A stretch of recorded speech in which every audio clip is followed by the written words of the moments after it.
The massive command ship drifted through the void of space like a metal mountain. Inside its steel walls, Admiral Kethvar stood before a curved window that showed the stars beyond.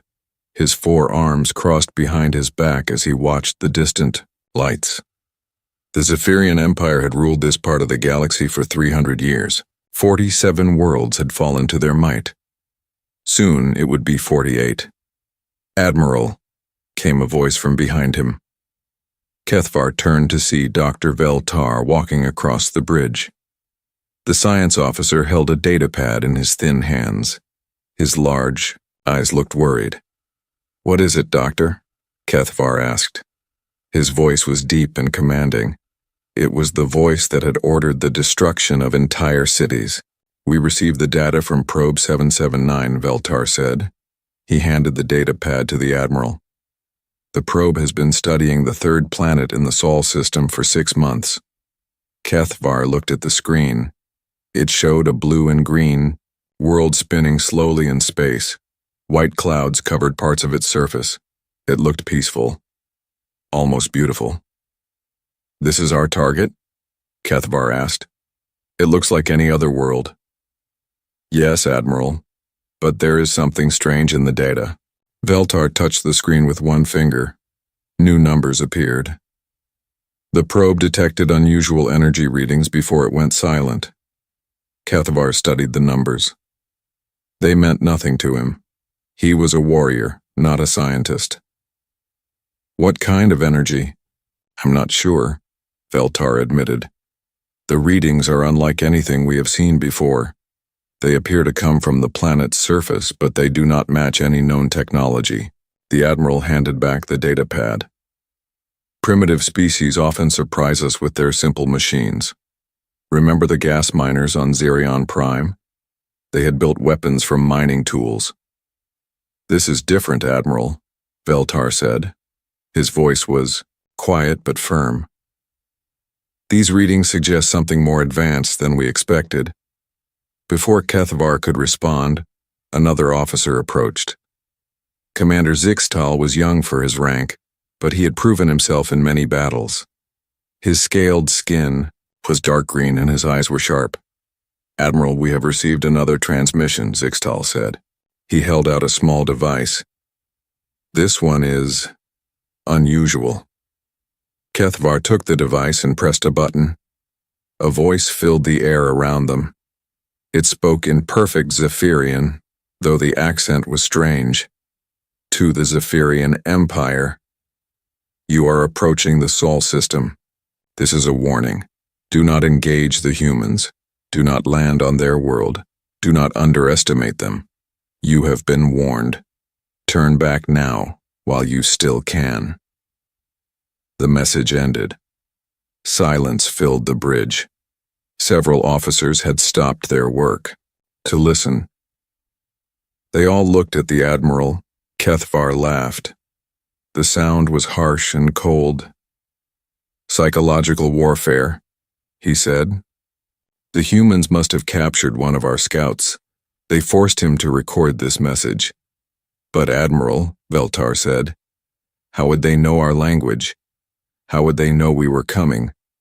"They are more clever than we thought," Kethvar replied. "But cleverness does not stop plasma cannons. It does not stop our ships." He walked to the center of the bridge.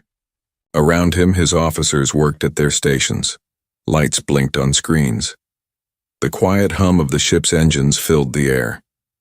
"Commander Zixtal," the Admiral said, "send word to all ships. We attack in 12 hours. "Yes, Admiral," Zixtal replied, but he did not move right away.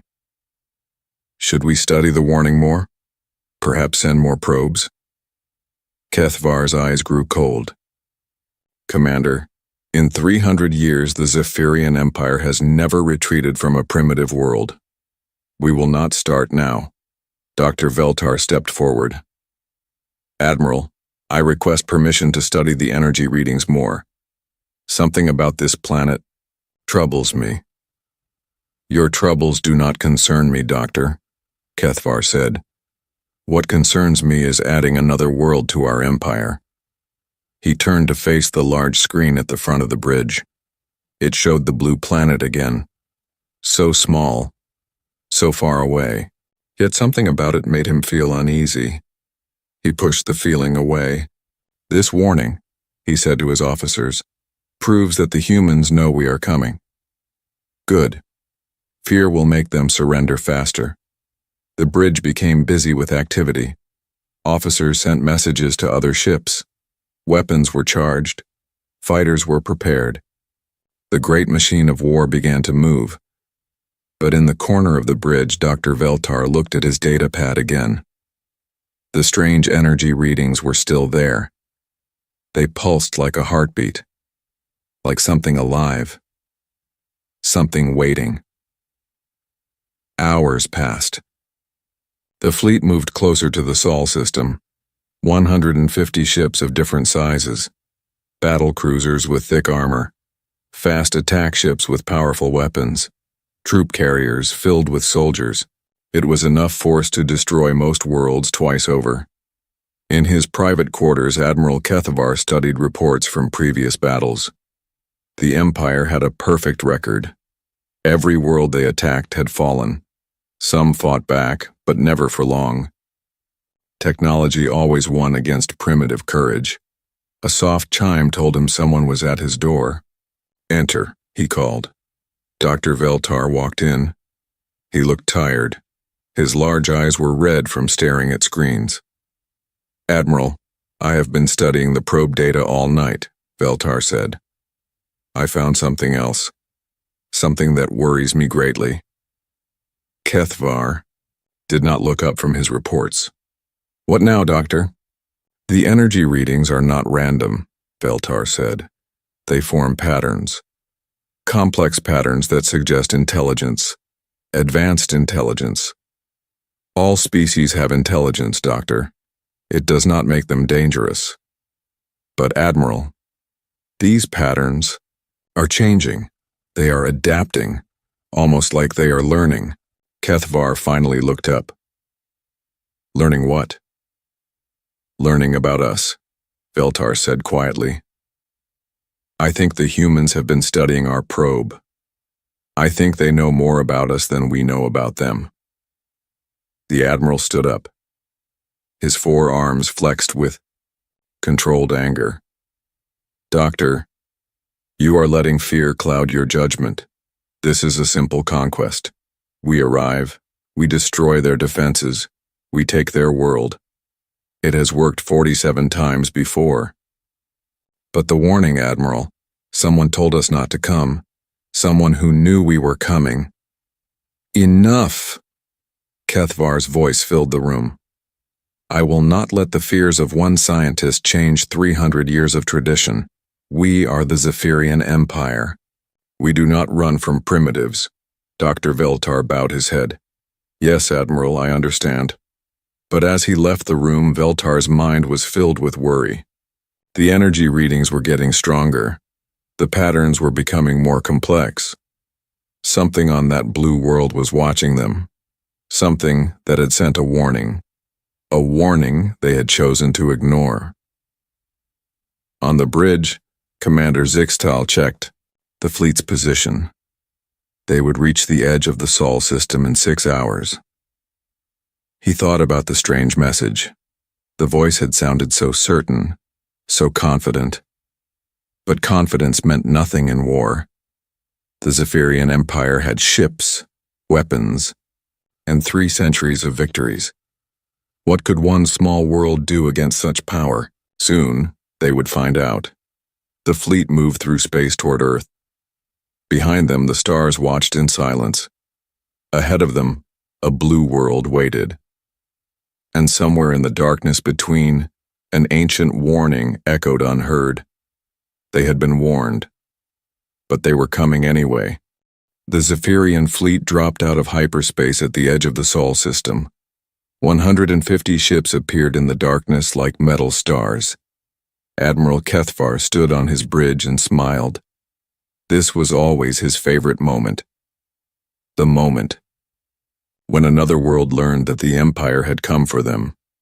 "Long-range sensors are active, Admiral," reported Lieutenant Yekska from her station, scanning the inner system now. Kethvar expected to see a peaceful world, maybe some simple satellites, perhaps a few space stations with basic technology. That was what they usually found. Primitive species who had barely left their home planet. But the sensor readings that appeared on the main screen made him frown. "Lieutenant, check those readings again," he ordered. Yekska's hands moved quickly over her controls. "Sensors are working correctly, Admiral. I am detecting multiple artificial objects throughout the system, hundreds of them." "Show me, Kethvar," said the main screen changed. It now showed a map of the Sol system. Red dots marked the Zephyrian fleet at the edge, but between them and Earth, hundreds of blue dots floated in space. "What are those?" Kethvar asked. Dr. Veltar, who had been quiet since their argument, stepped forward. "They appear to be monitoring stations, Admiral, and defense platforms. Many more than our intelligence predicted." "Defense platforms?" Commander Zixtal said. "Our report said the humans had barely reached their own moon." "Our reports were wrong," Veltar said quietly. Suddenly, alarms began to sound throughout the bridge. Lieutenant Yekska's eyes went wide as she stared at her screen.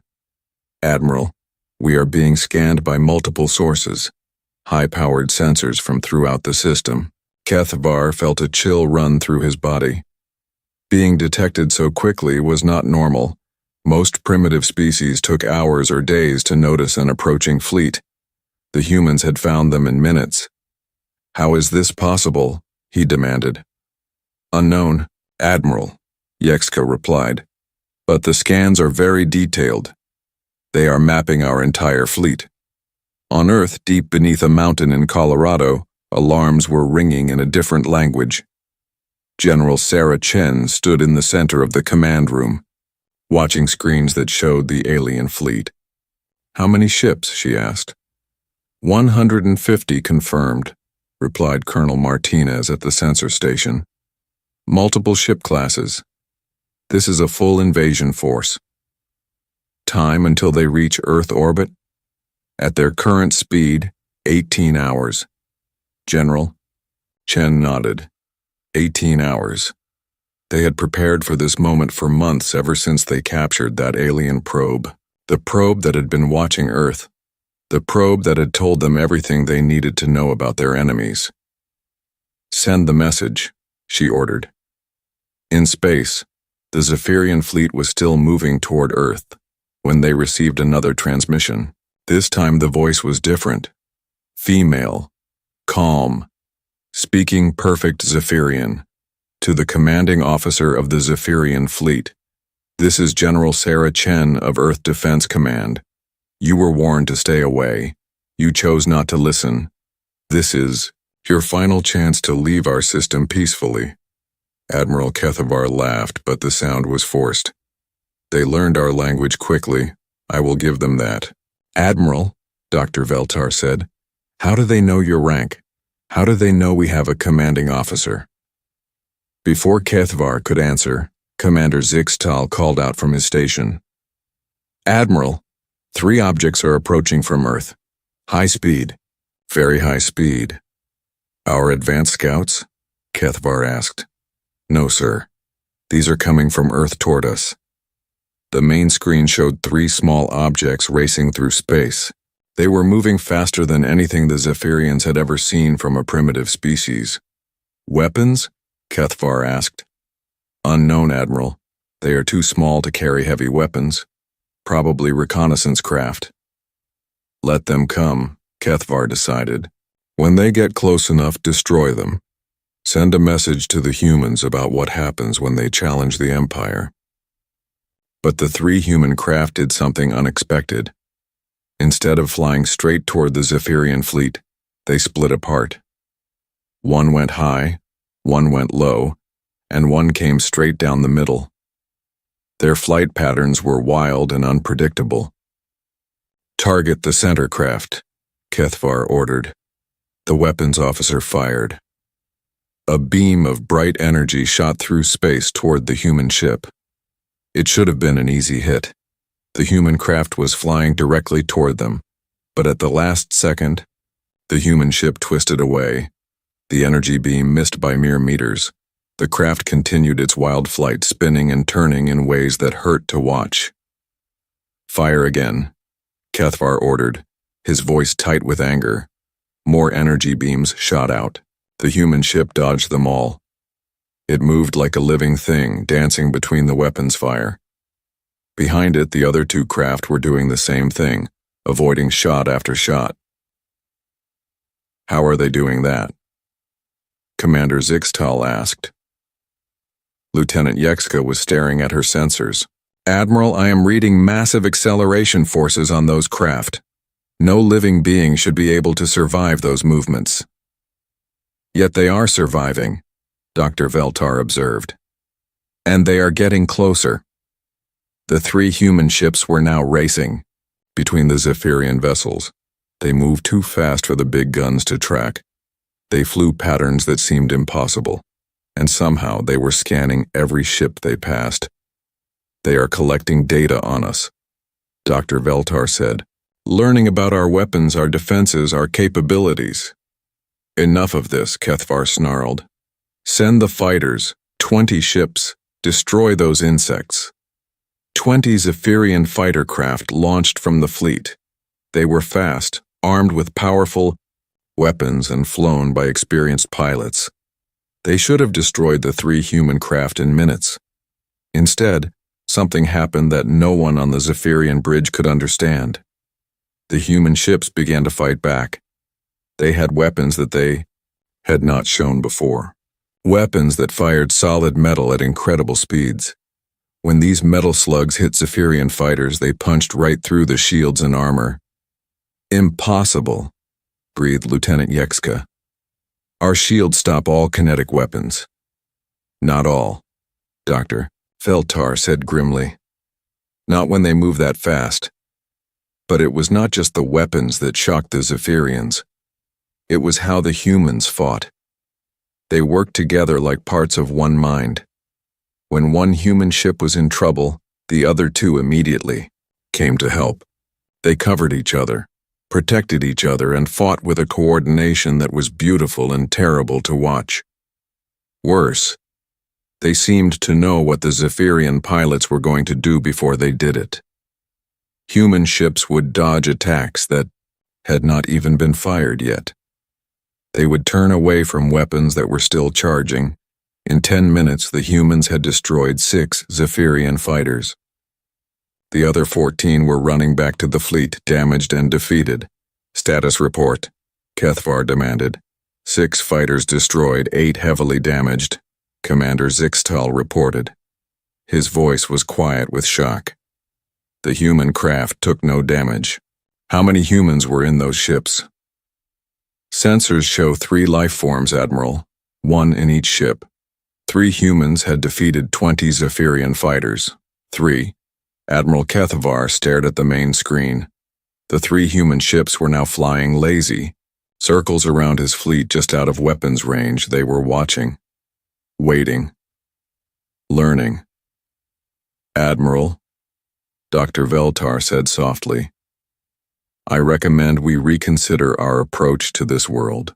"Never," Cathvar replied, but his voice lacked its usual strength. "Send a message to Earth. Tell them to surrender or we will destroy their world." "Sir, they are sending us another message." The voice of General Chen filled the bridge again. "Admiral Cathvar, you have seen what 3 of our pilots can do. We have 10,000 more just like them. This is your last warning. Leave now or face the consequences." Cathvar looked around his bridge. His officers were staring at their screens with worried faces. For the first time in his career, he saw doubt in their eyes. "How do they know my name?" he whispered. Dr. Veltar had been studying his data pad. Now he looked up with fear written across his face. "Admiral, I have been analyzing the human attack patterns. They were not random. The humans knew exactly where our weak points were. They knew our shield frequencies. They knew our weapon ranges.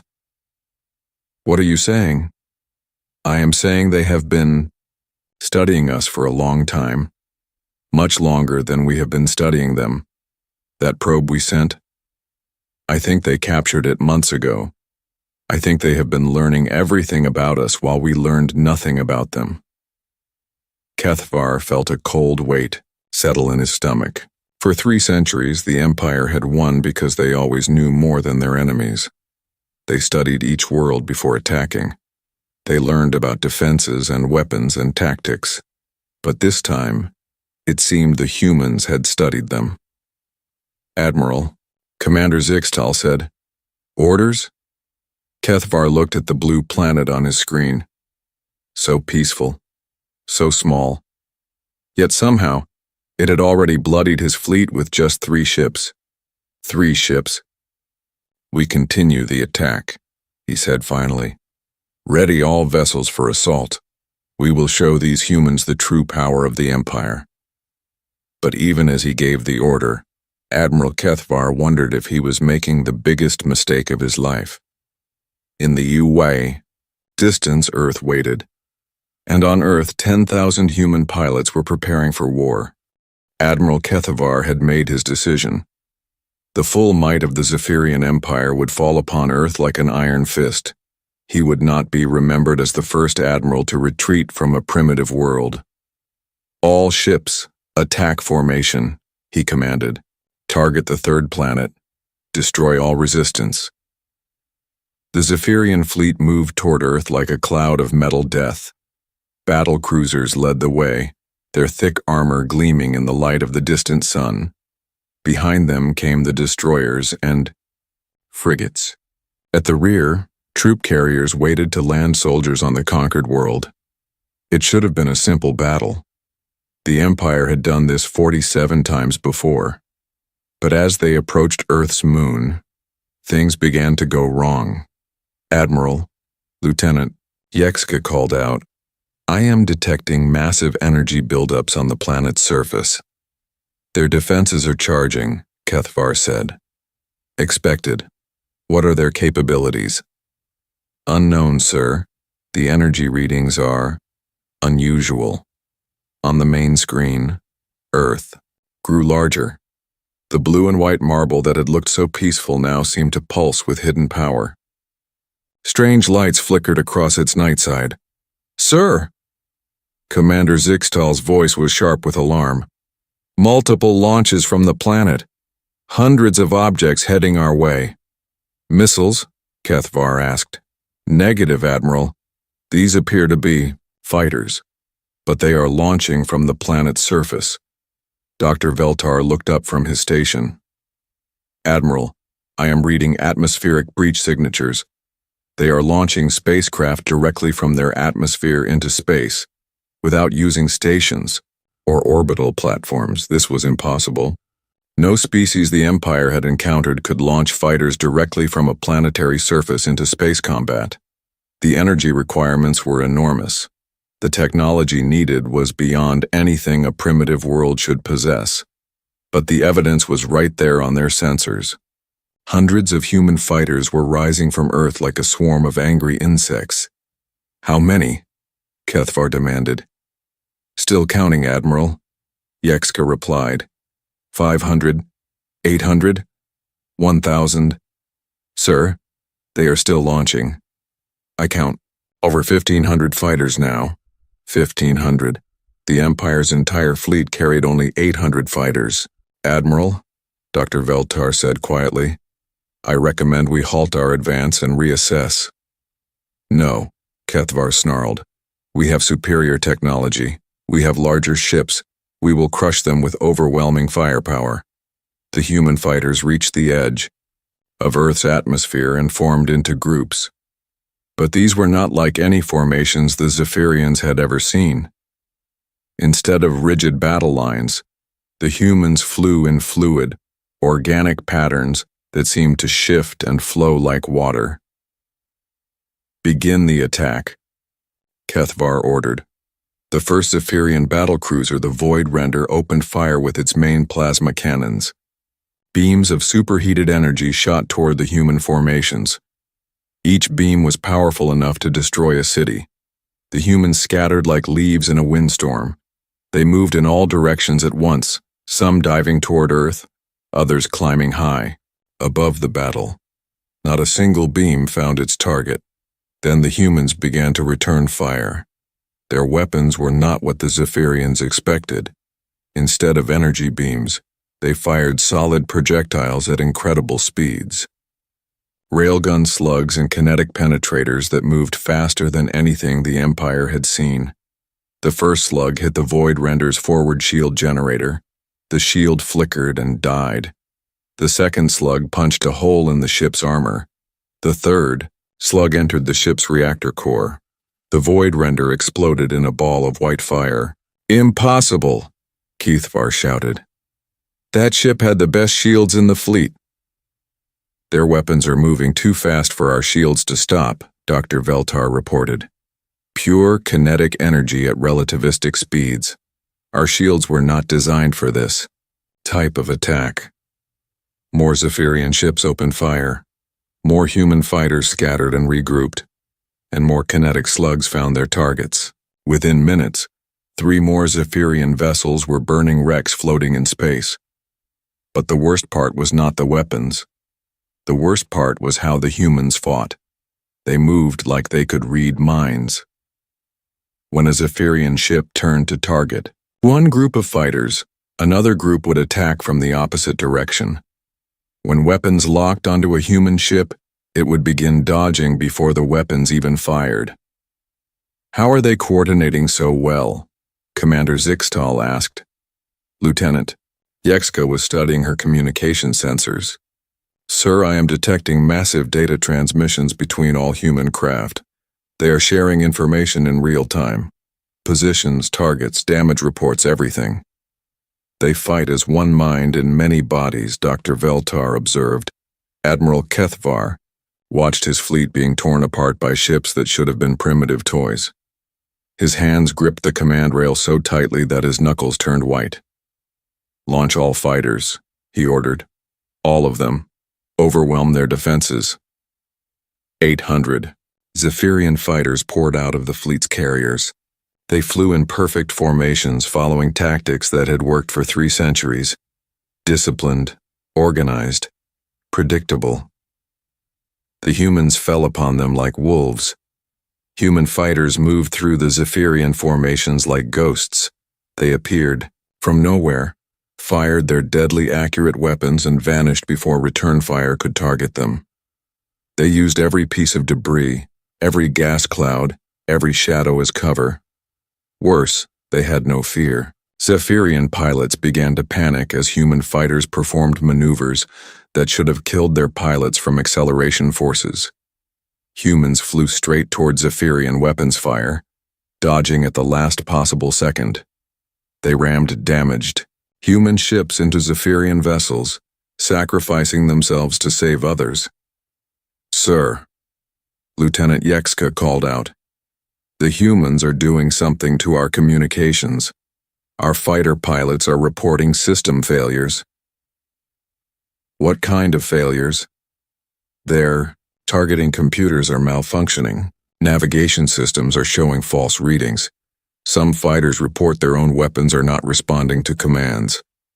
Dr. Veltar looked up from his station with horror on his face. "Admiral, the humans are not just fighting us. They are attacking our computer systems. They are using some form of electronic warfare we have never encountered." "How is that possible?" "I do not know, sir. But they are turning our own technology against us." On Earth, in the deep command bunker, General Chen watched the battle on dozens of screens. Around her, technicians worked at computers that glowed with alien symbols. "Status on the cyber attack?" she asked. "Proceeding as planned," replied Dr. Kim, the chief technology officer. "We are using the data from their probe to hack their systems. Their computer networks are surprisingly vulnerable once you know their access codes. And our pilots? Performing beyond expectations. The new neural link technology is allowing perfect coordination between all fighters. They are sharing sensory, data, tactical information, and targeting solutions in real time. General Chen nodded. The neural links had been humanity's secret weapon, technology developed from studying the captured Zephyrian probe. Now human pilots could think and act as one massive organism, while still maintaining individual creativity and initiative. In space, the battle was becoming a slaughter, not of humans, but of Zephyrians. Admiral Kethvar watched in horror as his fleet was systematically destroyed. Ships that had conquered worlds were being torn apart by fighters that looked like they were built from scrap metal. Pilots who had never lost a battle were running in terror from human attacks. "Admiral," Commander Zixtal said, his voice shaking, "we have lost 40% of our fighters. 18 capital ships are destroyed or disabled. The humans have lost less than 200 fighters. How many fighters do they have left?" "Still over 1,000, sir. And more are launching from the planet." Kethvar stared at the tactical display. Red symbols showed his dying fleet. Blue symbols showed the human forces, still strong, still growing.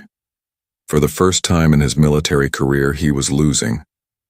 Badly. "Sir," Dr. Veltar said quietly, "I am detecting new contacts approaching from the dark side of their moon." "More fighters?" "Negative, Admiral. These are larger, much larger. I believe they are capital ships." The main screen showed new contacts emerging from behind Earth's moon. Ships that were clearly human-built, but massive beyond anything the Zephyrians had expected. They moved with purpose toward the battle. "How many ships do these humans have?" Kethvar whispered. "Unknown, Admiral, but I am beginning to suspect we greatly underestimated their capabilities." The human capital ships opened fire with weapons that made the fighters' railguns look like toys. Beams of concentrated energy that could cut a Zephyrian battlecruiser in half. Missile swarms that overwhelmed point defense systems. And something new. Weapons that seemed to bend space itself, crushing Zephyrian ships like invisible hands. "Admiral," Commander Zixtal said, "recommend immediate withdrawal." Kethvar wanted to give that order. Every instinct told him to run, but 3 centuries of Zephyrian pride held him back. "No," he said through gritted teeth. "Deploy the invasion force. Land troops on their planet. We will take their world even if we lose every ship." "Sir, with respect, that would be suicide." "Then, it will be glorious suicide," Kethvar replied. "We are the Zephyrian Empire. We do not run." But even as he gave the order, Admiral Kethvar knew he had made a terrible mistake. The warning had been real. The humans were not primitive. And now, his fleet was being destroyed by an enemy he had completely misunderstood. The troop carriers began their descent toward Earth's atmosphere. Behind them, the space battle raged on, and on Earth, 10 milli, the Zephyrian troop carriers descended through Earth's atmosphere like falling meteors. Admiral Kethvar watched from his command ship as 30 massive vessels carried 50,000 soldiers toward the planet's surface. Even if his fleet was losing the space battle, ground troops would secure victory. No primitive species could stand against Zephyrian soldiers. He was wrong about that too. The first sign of trouble came when the carriers reached the lower atmosphere. Instead of the clear skies they expected, they found themselves flying through a storm of metal and fire. "Sir," the pilot of Landing Ship 7 called over the radio, "we are under attack by atmospheric craft. They came out of nowhere." On Earth, human fighter jets screamed through the sky like hunting eagles. But these were not the same jets that had fought in wars decades before. These planes had been upgraded with technology learned from the captured Zephyrian probe. They moved faster, turned sharper, and hit harder than anything that should have been possible. Captain Sarah Reaper Johnson pulled her F-35 Lightning into a vertical climb, chasing a Zephyrian carrier through the clouds. Her plane's engines roared with power that came from hybrid human-alien technology. "Target locked," she called into her radio. Fox 3. The missile that left her plane was not a normal human weapon. It was a kinetic penetrator that used alien gravimetric technology to punch through shields that could stop nuclear weapons. The missile hit the carrier's rear engine and tore through its hull like paper. The massive ship began to fall from the sky, trailing smoke and fire. "Splash 1 carrier," Johnson reported. "Moving to next target." But the carriers that made it through the aerial defense faced something worse on the ground. As they landed, in fields and cities around the world, they found that the humans had been expecting them. The first Zephyrian soldiers to leave their ships walked into carefully prepared traps. Staff Sergeant Michael Rodriguez crouched behind a concrete barrier in downtown Denver, watching alien soldiers march down the street. They were tall, armored, and carried weapons that could melt steel. They moved in perfect formation, following standard Zephyrian military doctrine. Rodriguez smiled grimly. Standard doctrine was exactly what the humans had been counting on. "Fire," he whispered into his radio. The street exploded with gunfire from a dozen hidden positions. But this was not normal gunfire. The human weapons had been modified with alien technology. Bullets moved at incredible speeds and hit with devastating force. They punched through Zephyrian armor like it was made of cloth. The alien formation scattered, but there was nowhere to run. Humans had been watching them from satellites since they left their ships. Every movement was predicted. Every escape route was blocked. "RPG incoming," someone shouted. A rocket-propelled grenade struck the leading Zephyrian soldier. But this was not a normal RPG either. It was a human weapon enhanced with alien plasma technology. The explosion vaporized the soldier and left a crater in the street. In London, Tokyo, New York, and 100 other cities, the same scene played out. Zephyrian soldiers, who had conquered dozens of worlds, found themselves trapped in urban warfare against an enemy that seemed to know their every move. But the humans did more than just fight. They adapted. Dr. Lisa Chen worked in a laboratory beneath the Pentagon, surrounded by pieces of captured Zephyrian equipment. She had been reverse engineering alien technology for months, ever since they captured the probe. Now, with battle raging overhead, she was working faster than ever. "I've got it," she called to her team. "Their personal shields operate on a rotating frequency. If we can match the rotation and invert it." She typed commands into her computer. Data flowed to manufacturing plants around the world. Within hours, human soldiers were carrying weapons specifically designed to defeat Zephyrian personal shields. The aliens had better technology, but humans learned faster. Admiral Kethvar received reports from the ground battle with growing horror. His soldiers were not just losing, they were being slaughtered. Worse, the humans seemed to be studying Zephyrian tactics and equipment in real time. "How are they doing this?" he demanded. Dr. Veltar had been monitoring human communications. "Admiral, they are sharing information across their entire planet instantly. When one human soldier learns something about our weapons, every human soldier knows it within minutes." "That is impossible. No species has that level of coordination." "The humans do, sir. They have created a global communication network that allows instant data sharing. They fight as one organism with 8 billion minds." On the main screen, reports continued to pour in from the ground battle. Zephyrian positions were being overrun. Human forces were capturing alien weapons and vehicles. Worst of all, humans were beginning to use captured Zephyrian technology against them. "Sir," Commander Zixtal reported, "Landing Group 5 reports that humans are now using our own plasma rifles against us.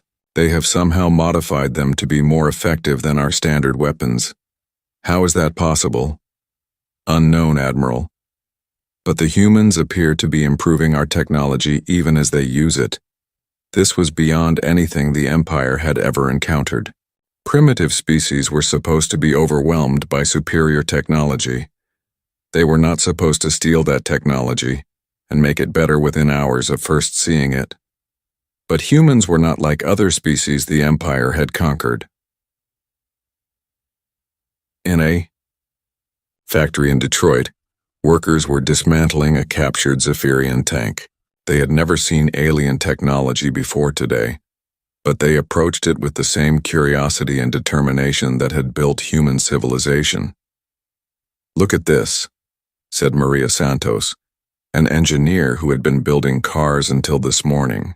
"Their armor plating is made from some kind of crystalline matrix, but see these stress points? If we redesign the molecular structure..." She sketched modifications on a tablet computer. The new design was sent instantly to every human military unit on the planet.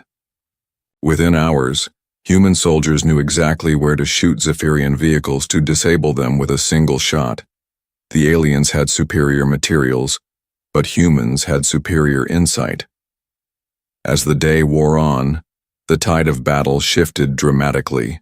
Zephyrian forces that had landed with confidence found themselves trapped and surrounded. Human tactics were unpredictable, illogical, and devastatingly effective. In the desert outside Cairo, a Zephyrian commander named Gaxtool found his entire regiment pinned down by human forces that seemed to appear and disappear like ghosts.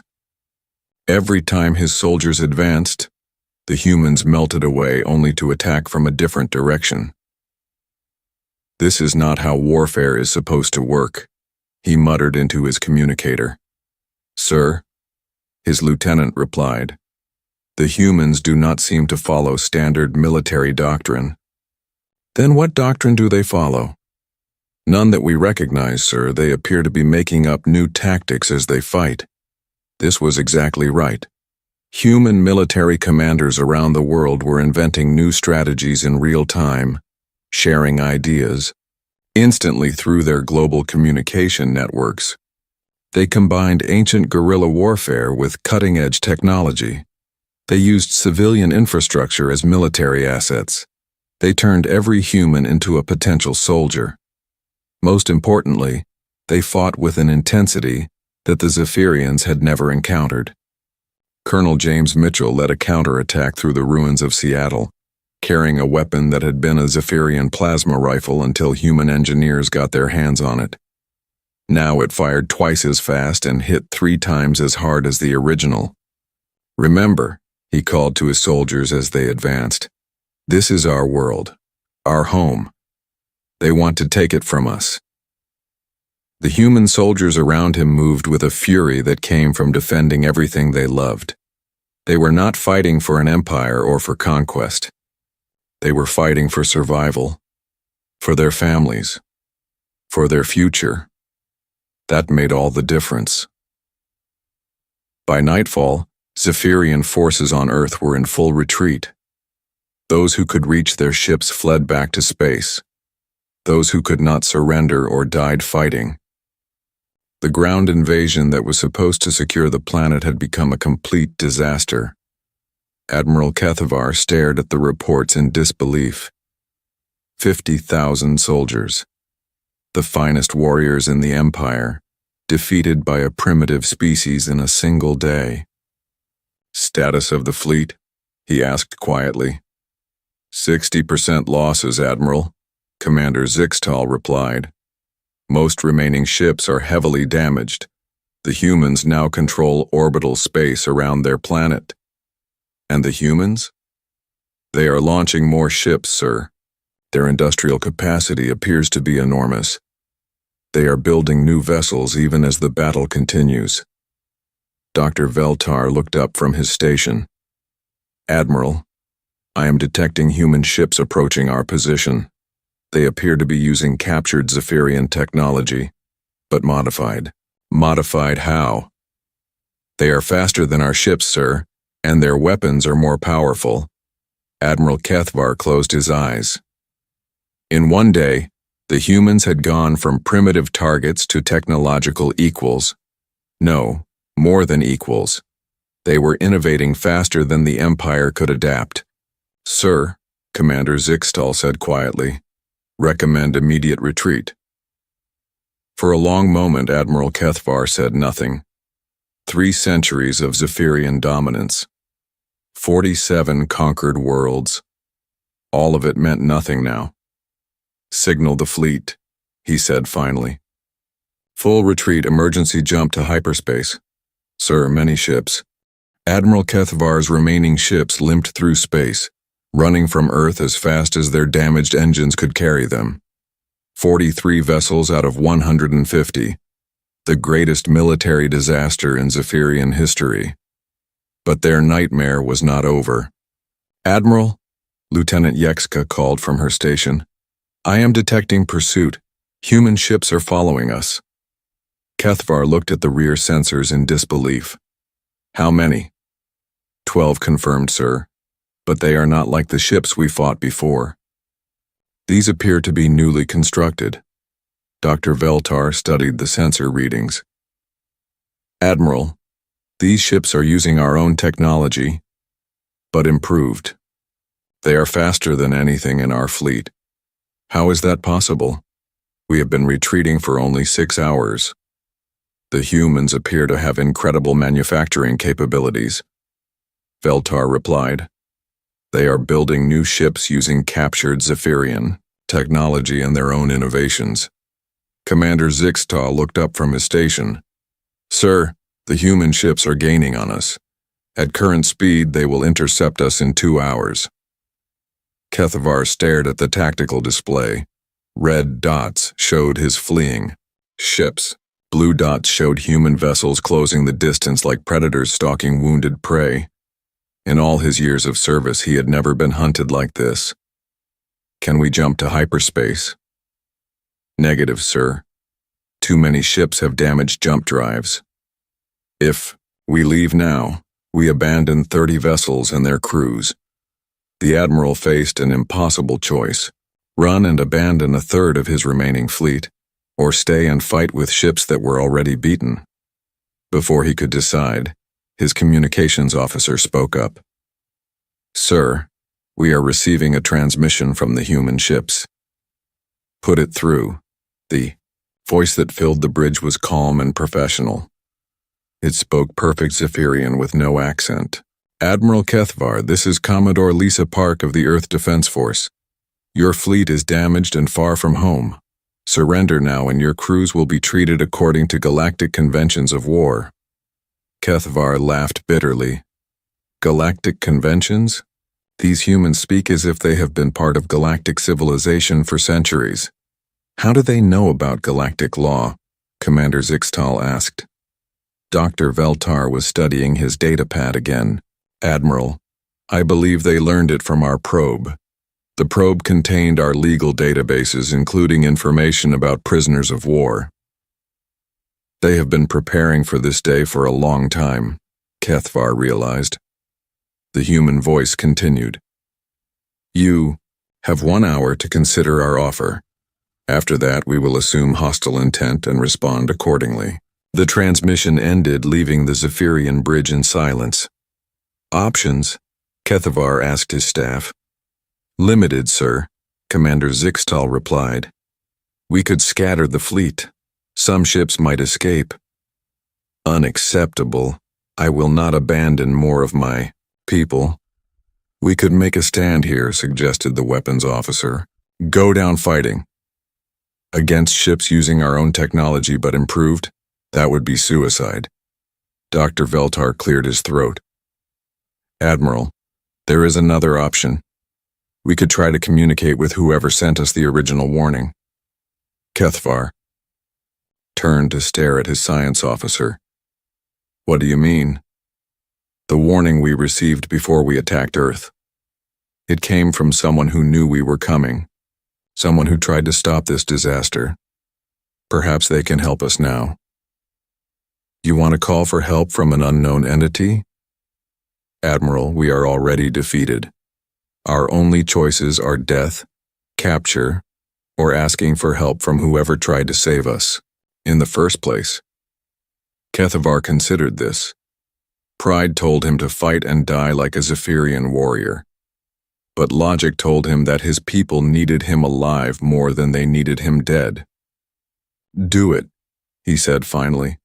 "Send a message on all frequencies. Ask whoever warned us to reveal themselves." The message went out into the darkness of space. For long minutes, nothing happened. Then, slowly, something began to respond. It was not a ship or a station. It was something much older. A structure materialized out of the void between stars. It was massive beyond comprehension, built from materials that seemed to bend light around them. As it became visible, both human and Zephyrian sensors went wild with energy readings. "What is that?" Commander Zixtal whispered. "Unknown, sir, but it is broadcasting on ancient frequencies. Very ancient." A new voice filled both the Zephyrian and human ships. It was old, tired, and spoke in a language that was somehow familiar to everyone who heard it. "Zephyrian vessel. Human vessels, please hold your positions. I am the Sentinel, guardian of this region of space. We need to talk." "Admiral," Kethavar found his voice first. "You sent the warning?" "I did. Though you chose not to heed it. Who are you? What are you?" "I am what remains of the predecessor civilization that once ruled this galaxy. My people died out long ago, but we left guardians like myself to watch over younger species." "Commodore," Park's voice came over the channel. "You have been watching humanity?" "We have been watching humanity for 50,000 years," the Sentinel replied, "waiting for you to be ready." "Ready for what?" Kethavar demanded. "Ready to take your place in galactic civilization, ready to protect other species instead of conquering them." The massive structure moved closer to both fleets. As it did, more details became visible. It was not built like any ship they had ever seen. It was organic, flowing, alive in ways that metal and circuits could never be. "The humans were quarantined," the Sentinel continued, "not to protect the galaxy from them, but to protect them from species like yours, Admiral. We knew that humanity would eventually develop the technology to defend themselves. We knew they would become protectors rather than conquerors. We just had to wait for the right moment." "You used us," Kethavar said with growing anger. "You let us attack so the humans could defeat us. You attacked despite our warning. You made your choice. But yes, we knew this day would come. We knew humanity would need to prove themselves against a real threat." On the human ships, Commodore Park was trying to understand what she was hearing. "You have been guiding human development?" "Indirectly. We left certain technologies where your scientists would find them. We influenced certain discoveries, but the innovation, the courage, the determination to protect your world, that was all human." Dr. Veldtar was studying the readings from the Sentinel ship. "Admiral, this entity is using technology beyond anything we can comprehend. If the humans are connected to them, then the Empire is finished," Kethavar said quietly. The Sentinel seemed to hear his thoughts. "The Zephyrian Empire as it exists now is indeed finished. You cannot continue to conquer and destroy worlds. But that does not mean the Zephyrian people are finished." "What do you mean?" "The humans have a saying. Those who do not learn from history are doomed to repeat it. You have a choice, Admiral. Learn from this defeat or face destruction." "What kind of choice?" Commodore Park's voice joined the conversation. "We are prepared to offer terms, Admiral. Your people can live. Your civilization can continue. But the age of conquest is over." "Terms?" Kethavar asked. "Reparations for the worlds you have damaged," Park replied. "Technology sharing to help rebuild what you destroyed." and most importantly, a commitment to peaceful coexistence. The Sentinel's ancient voice added weight to the human words. The galaxy is changing, Admiral. The old ways of conquest and empire are ending. Species must learn to work together or they will destroy each other. Kethvar looked around his bridge. His officers were watching him with expressions of hope and fear. The fate of the entire Zephyrian civilization rested on his next words. And, if we refuse, then you will face not just humanity but all the species you have oppressed, the Sentinel replied. 47 worlds remember Zephyrian conquest. Many of them would welcome the chance for revenge. But if we accept, then you become part of something greater than any empire, Commodore Park said. A galactic community based on cooperation instead of domination. Admiral Kethvar closed his eyes and thought of his people. Billions of Zephyrians living on dozens of worlds. They deserved a future, even if it was different from the past. I accept your terms, he said finally. The relief on his bridge was visible. Commander Zixtal actually smiled for the first time in days. Wise choice, Admiral, the Sentinel said. The humans will escort your fleet to a neutral world where negotiations can begin. And, Admiral? Yes? Next time you receive a warning, I suggest you listen to it.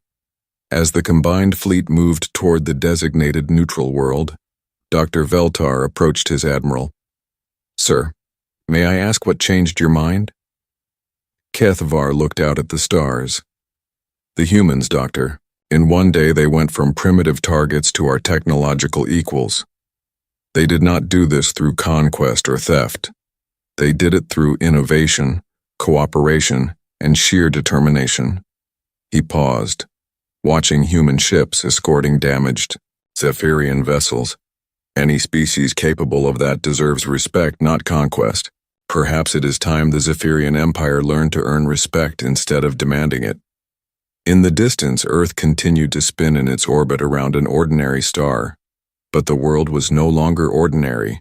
It had become the birthplace of the galaxy's newest protectors. And throughout the galaxy, other species looked toward the Sol system with hope. The age of conquest was ending. The age of cooperation had begun. The Empire had been warned. They had not listened. And in their defeat, they had found something better than victory. They had found a future.